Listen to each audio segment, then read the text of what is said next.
So we said that a function is a rule that will turn one number, our input, to another number, which is our output.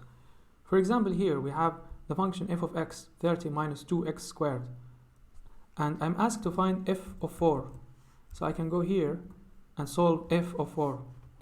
What this means, when I have the value between the brackets like this, instead of the x in the function, I will put in the value that I have between the brackets. So I can now write f of 4 like this, and then write down my whole function, 30 minus 2. Here I have x squared. Instead of the x squared, I will keep the brackets the same way as in here. Instead of having x, right, I will write 4. X is also squared, right? So I have to square the value I plug in. This now will be just a simple calculation for this, which will be 30 minus 2 times 16. This is 30 minus 32, and this gives me minus 2. So if I have f of 4 as a question, I can find the result like this. If I want to find f for a minus value, like minus 2, it will be the same thing. I will just write the function as it is, but then whenever I have the value of x, I will plug in the value between the brackets here. This will be minus 2. So now this is 30 minus 2 multiplied by this.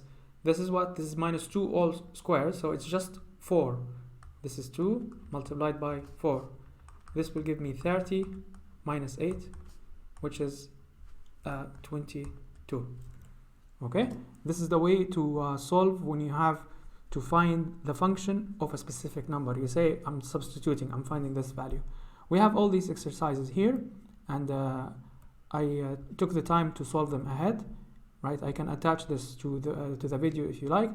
It's just a simple substitution. For the first exercises, we either have subtraction or simple multiplication, right? So just follow the rule that you have the original function like this. So this one is f of x is x minus 5.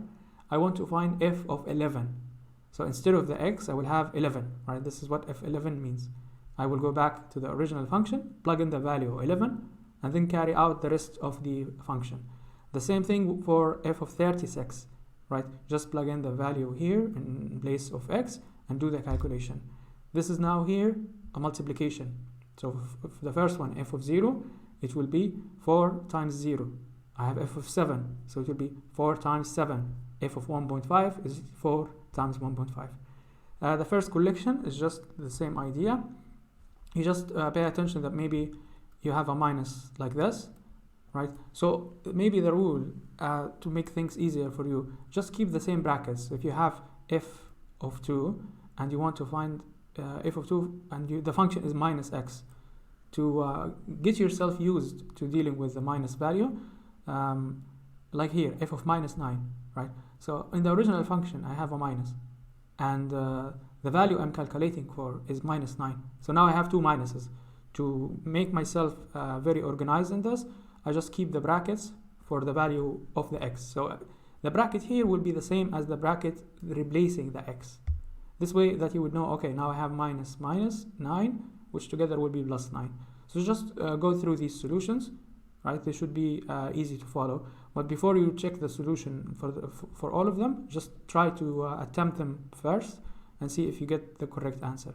Some of them have squares, some of them have squares outside the brackets. So just about being very thorough and doing the steps in an organized way. For example, pay attention when you have square root like this for the order of operations when you are substituting for the value of x. The main rule is to always pay attention where the x is inside your function, and when you replace it, you pay attention to the sign before it and whether it's multiplied or divided, or if it was in the like this in the numerator and the denominator. So you replace these two in the same way, right?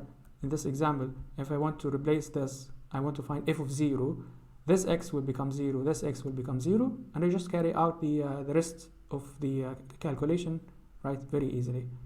Okay, this is for the second part.